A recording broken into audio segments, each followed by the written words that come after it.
Assalamualaikum warahmatullahi wabarakatuh.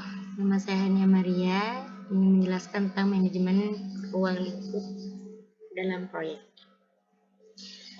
Di sini saya sudah mengambil inti-inti dari manajemen ruang lingkup dalam proyek.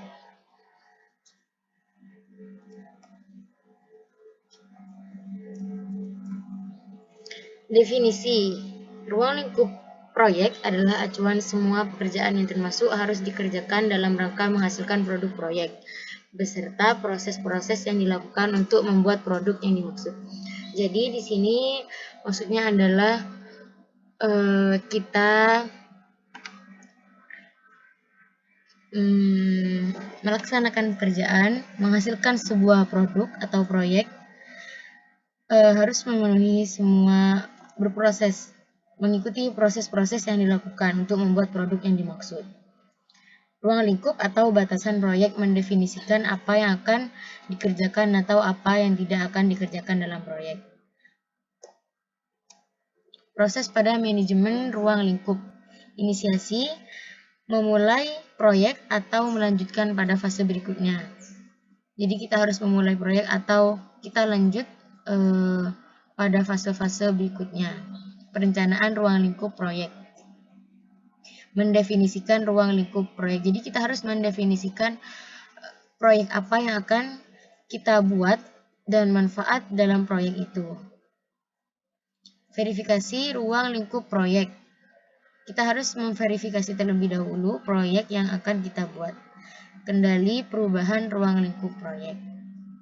Inisiasi, di dalamnya termasuk proses pemilihan proyek dalam rangka mendukung rencana strategis organisasi. Rencana strategis sebuah organisasi akan melibatkan tujuan jangka panjang organisasi tersebut. Proyek IT harus mendukung strategi organisasi dengan memberikan keuntungan kompetitif, termasuk di dalamnya keuntungan finansial.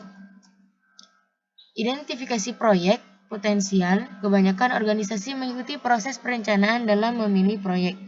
Membangun rencana strategis IT berdasarkan rencana strategis organisasi secara menyeluruh. Analisis area bisnis. Mendefinisikan proyek yang potensial, memilih proyek IT, dan menempatkan sumber daya yang dibutuhkan. Jadi sebelum kita membuat proyek tersebut, kita harus melihat pentingnya proyek tersebut dan manfaat